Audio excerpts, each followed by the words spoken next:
Thank you for bringing these. Okay, the Health and Safety Committee is called to orders 5:45.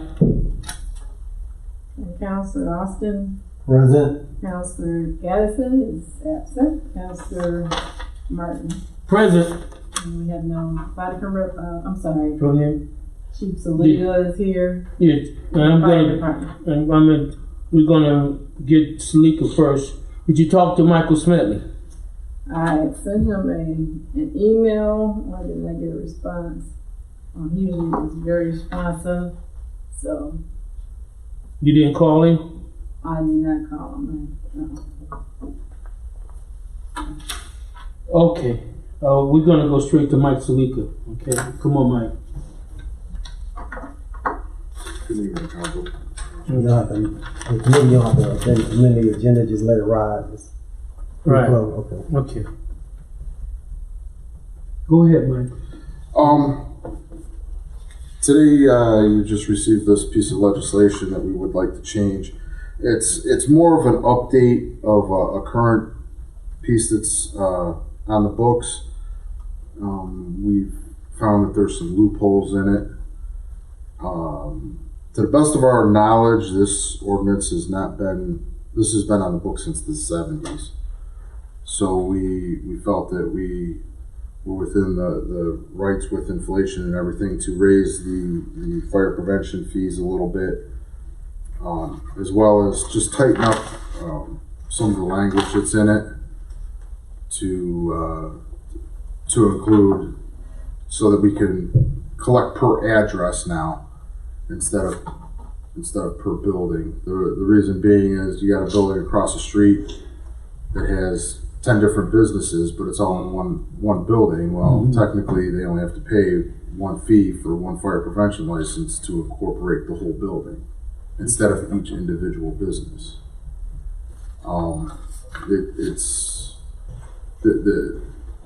The fee is more for the amount of time that goes into inspecting these premises.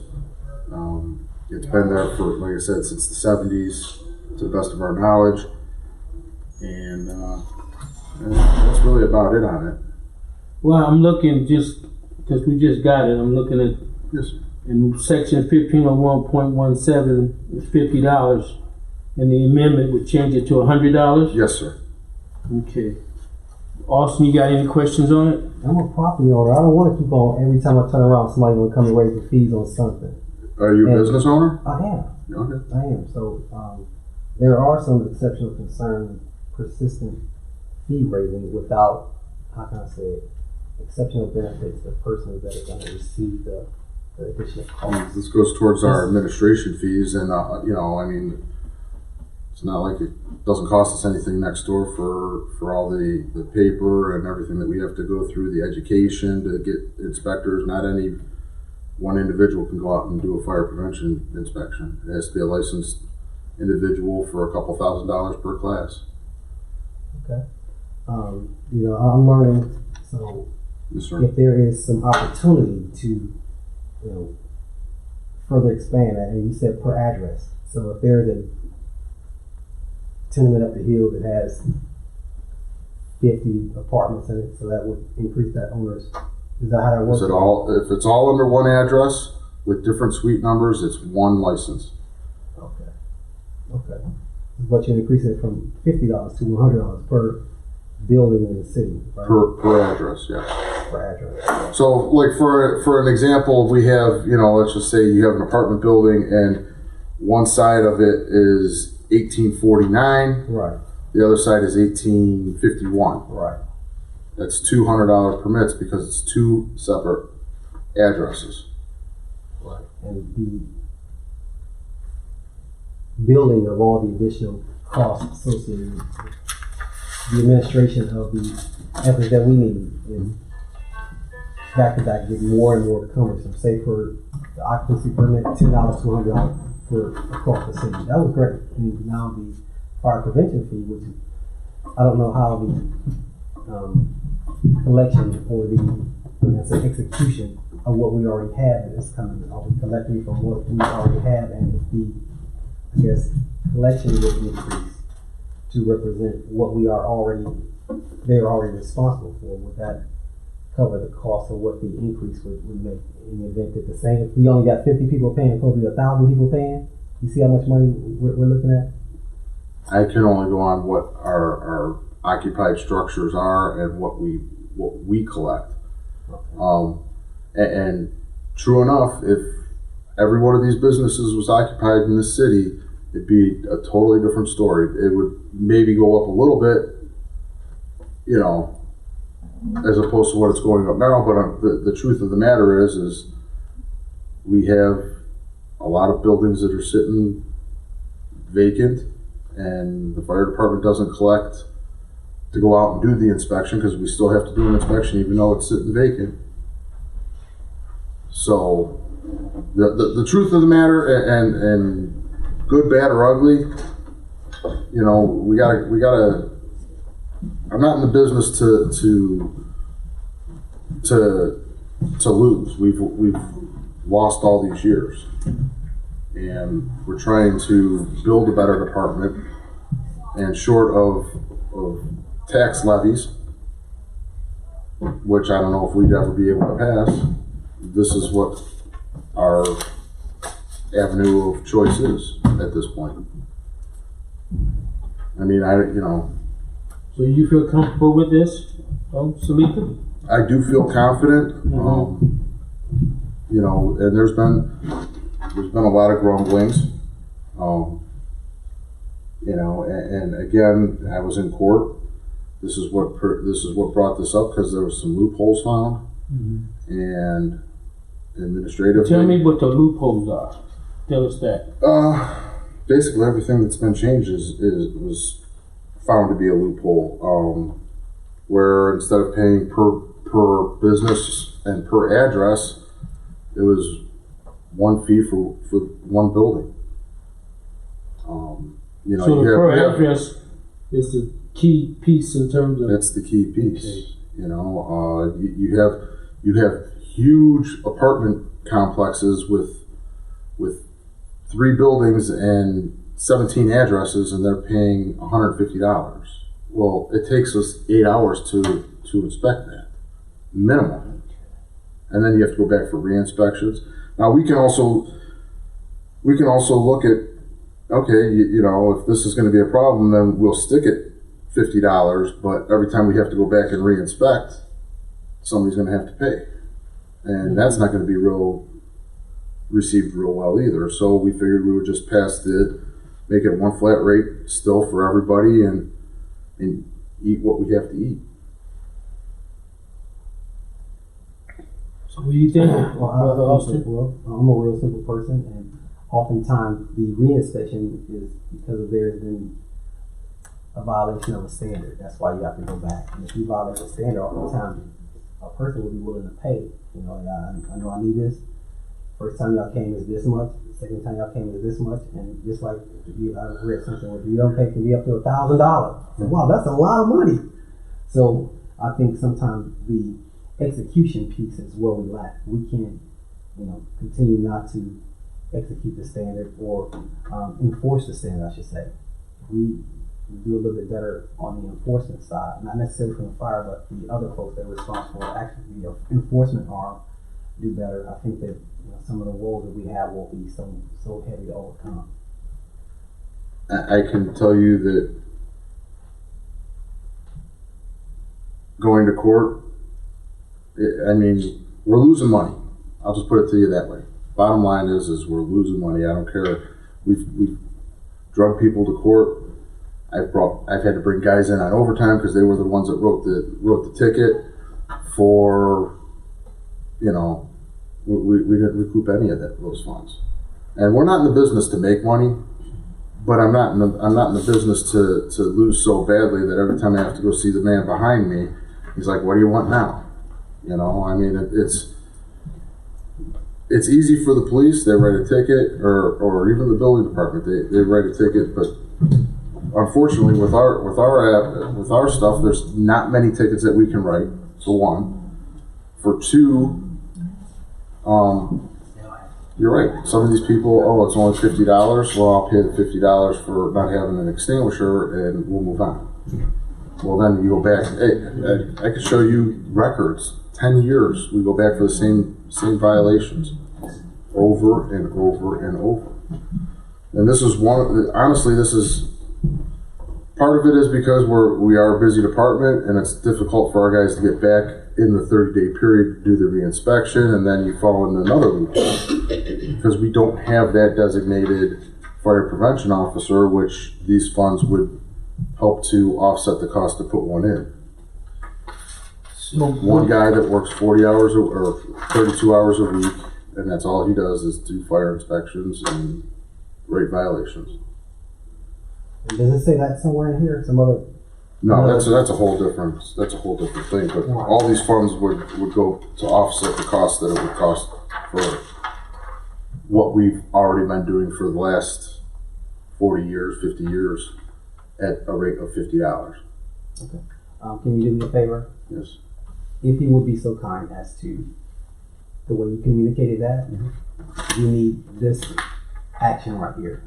This is the mission that we're trying to accomplish, and these are the resources required to accomplish that mission. That's a little different than just, from my perspective, just increasing the thing because somebody else didn't pay. That doesn't make sense to me. But if you say we have an additional mission requirement and need to be supported financially, and instead of causing a burden on the administration, we're going to see if we can capture the cost to the person that the service is being provided for. That sounds a little bit, in my opinion, more palatable. Okay. So if you can kind of get that analysis done, then we kind of see, and that makes, it makes it easier for me because I understand that if there's something else you got to do, I support the mission. However, I don't just support somebody respectfully saying we just need more money to do X, Y, Z, so we just don't raise the fee. That doesn't go well with me. But if you tell me that we need this mission accomplished, and we're looking for resources to accomplish that mission, and we're just asking citizens for more help, that sounds great. And that's perfectly fine. I mean, I could shoot that over to you however you want. I mean, it's obviously not going to go into the ordinance, but Right. But I would like to. This is the working group right here. Mm-hmm. So we would like to. I would like to know some of the background information. Yeah, no, not to a make problem. this a little bit better for our residents. Not a problem. we're not opposed to this. So when is the next agenda review? That coming up this Thursday? This Thursday. It's all. Today's the 14th.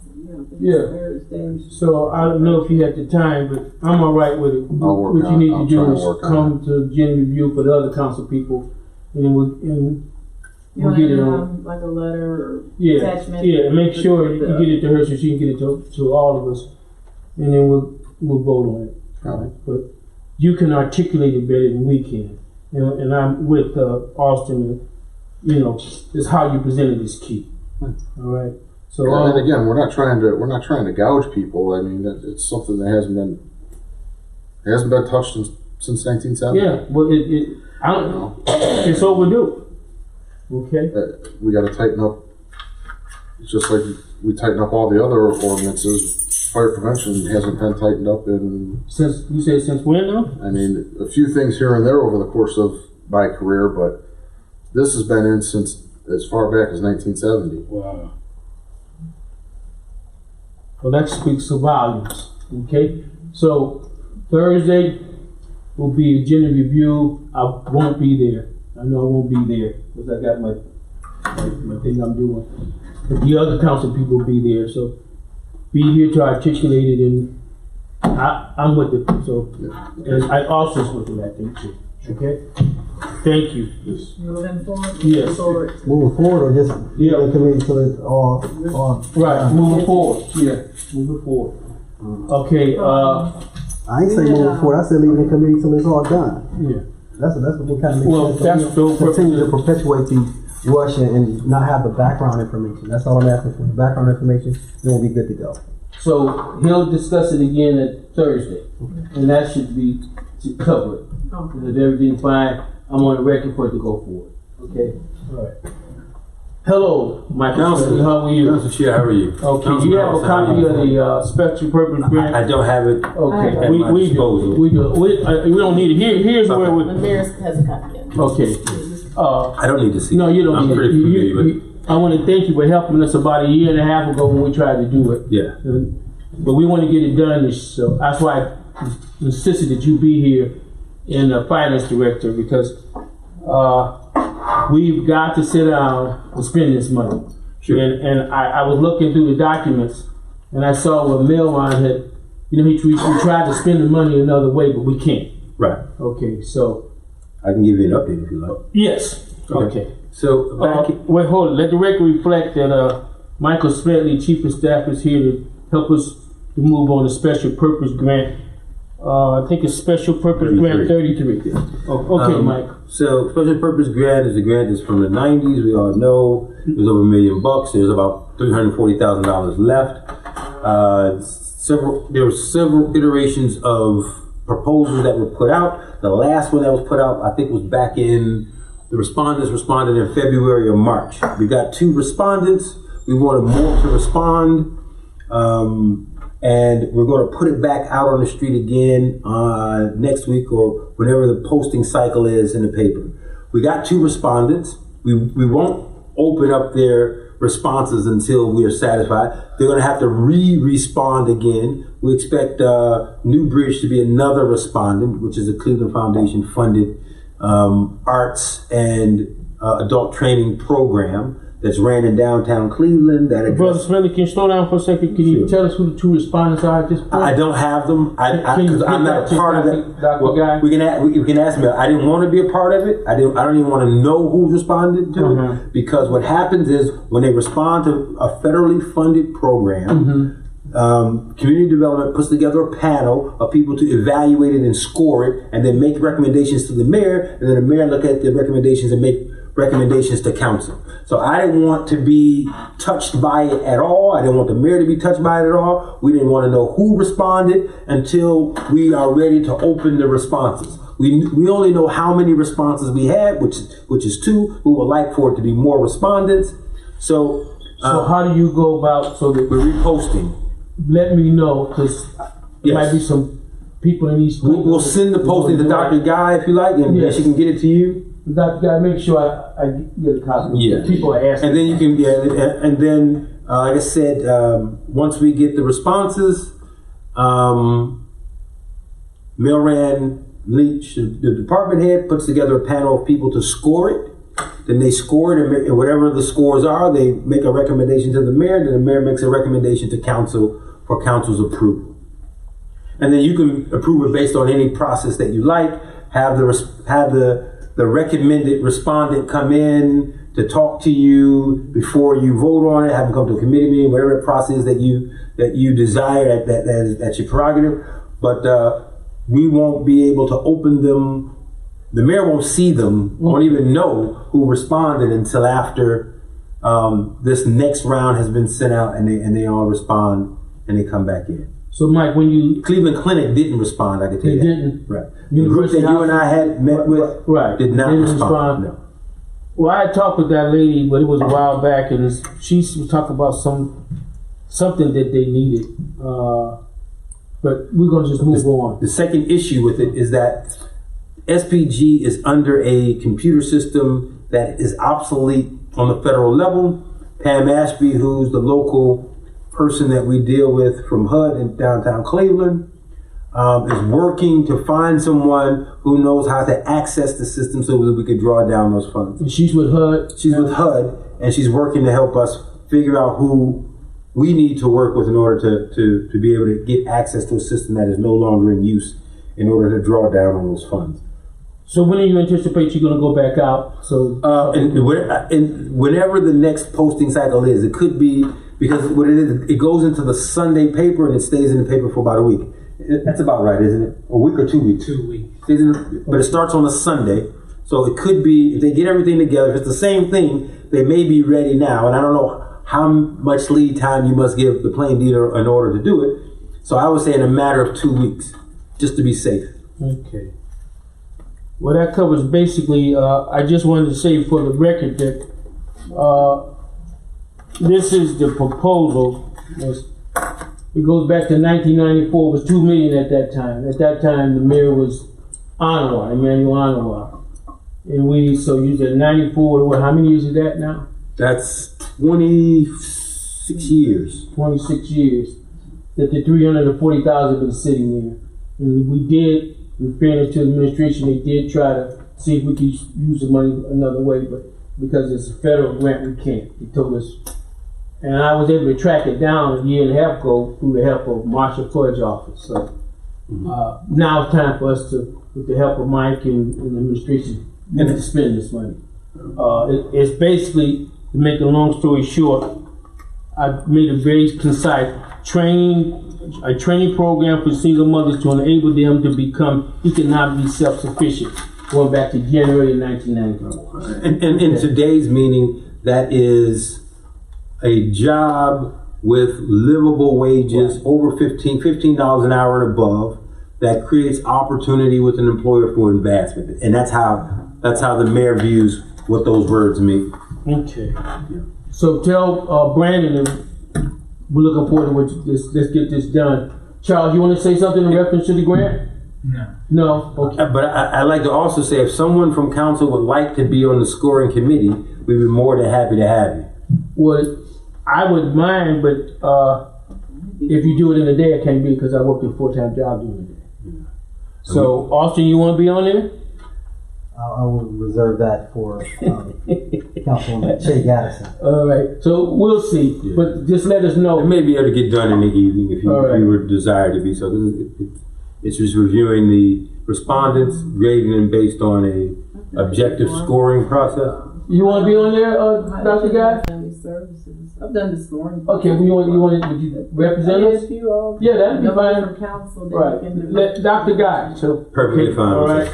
Okay. It'll be Pam Ashby from HUD, Dr. Guy, and then the group of staff that Mayor Rand assembles, Okay. which would not include anybody from the mayor's office. All right.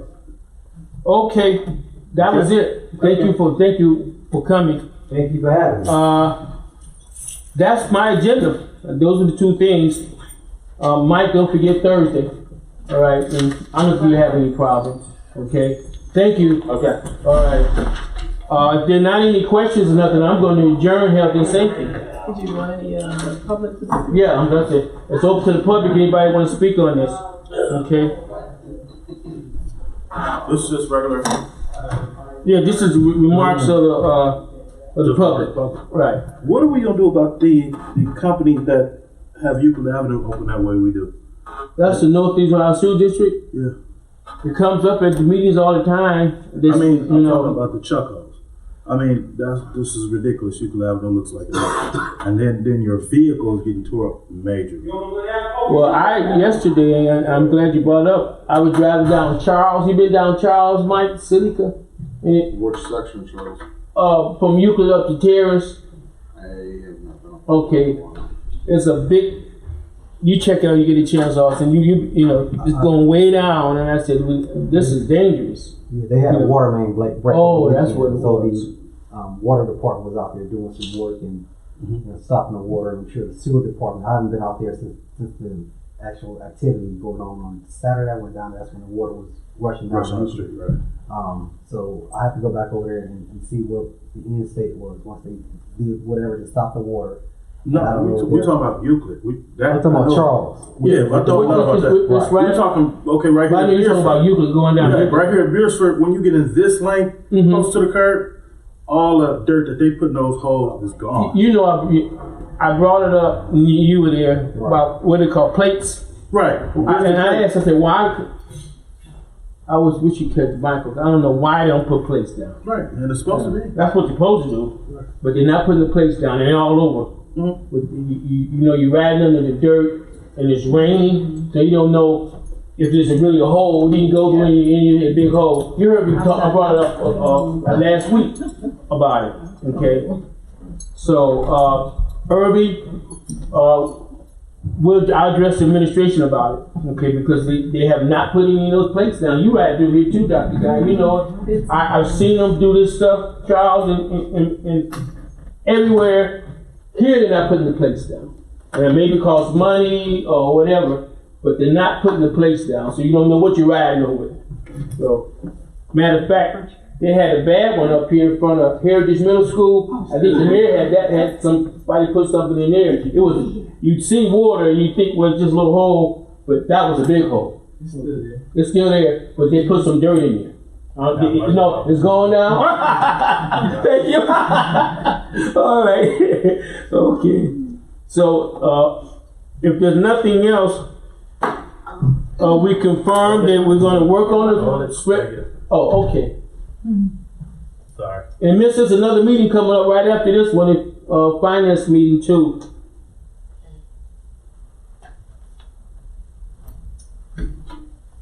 Good evening, Good Council. evening. How are you? Fine, thank you. Okay. Doctor, I'm not sure, Doctor Guy, Yeah. good evening.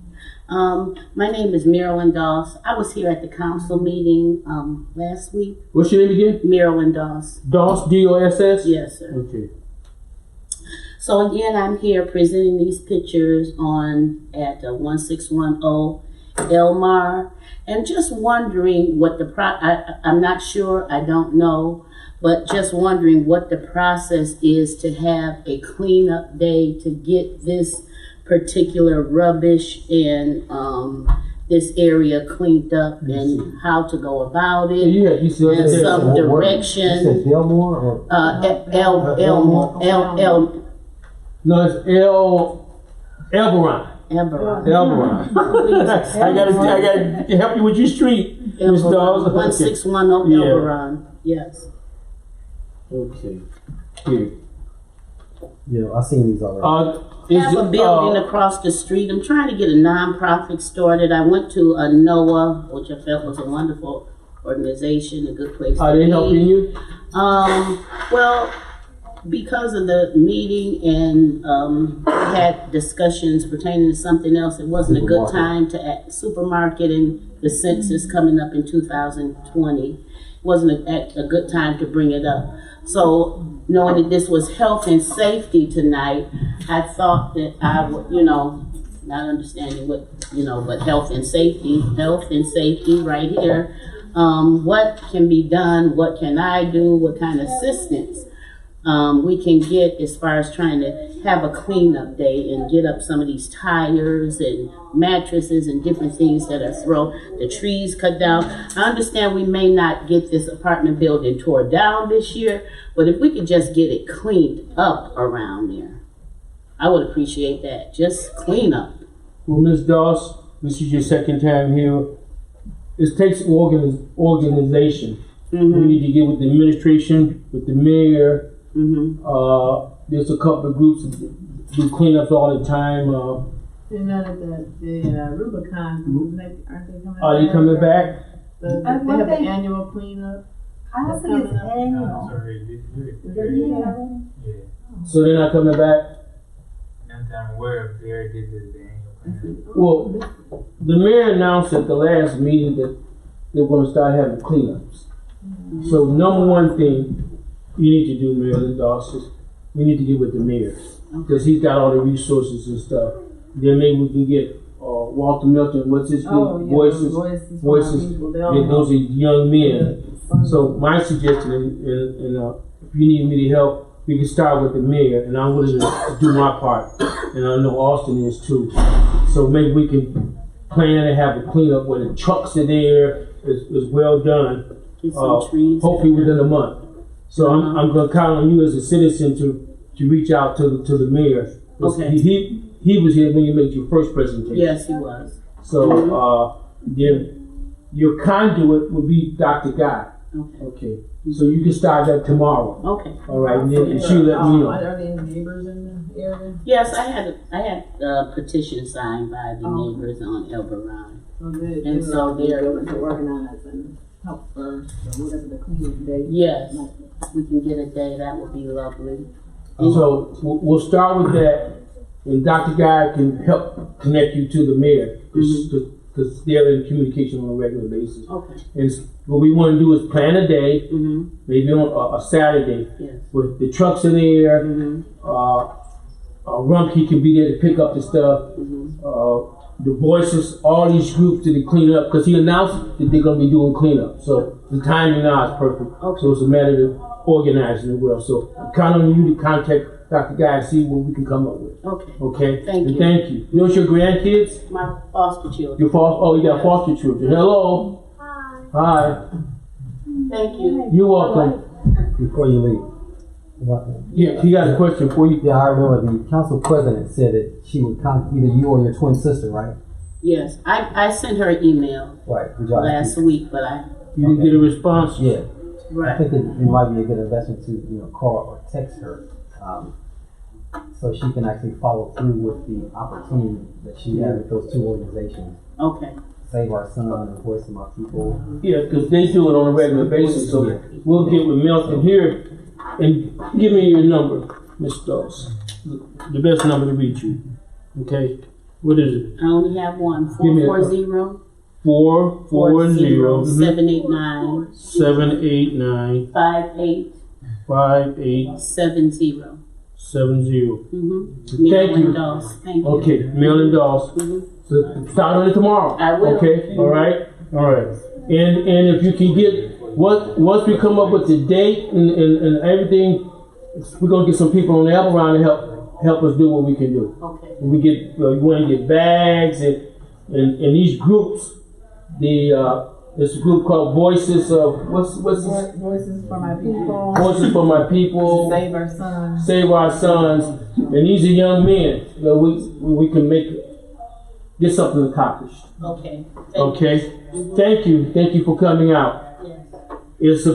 Dr. Guy, it's about 6:10, 611. 6:11. Can I talk about these potholes before we wrap up? Is it on here? Yeah, it was one of the Yeah, go ahead. Mhm. The Northeast Ohio Regional Sewer District has a contractor that's working on, the sewer system and our infrastructure. Okay. And what they would do is survey the roads every Friday. And they'll take the next week following that Friday to go back and make the roads passable until they're resurfaced. So this mix of gravel and asphalt that they put down, it doesn't last very long. No. Especially during rainy season. However, they ask for our patience until we get through the end of the year, until they finish all this stuff, where they'll actually start resurfacing. I don't know if you recall, they've already started resurfacing some of the areas where they close out their business. Okay. You see Hayden is looking a lot better on that far end now. Because they've actually came back and did what they said they would do. So they ask your continued patience. If there's some egregious hole that's very unsafe, we'll run those things back through our service department. We'll come back and do some cold patching to kind of help those guys in the interim so they come back and put some more of that special mix that they put down to make just the roads passable is all they signed up for at this point. Thank you very much, sir. Thank you.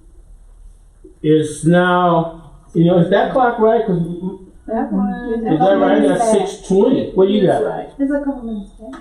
Okay. Well, it says 6:12. Health and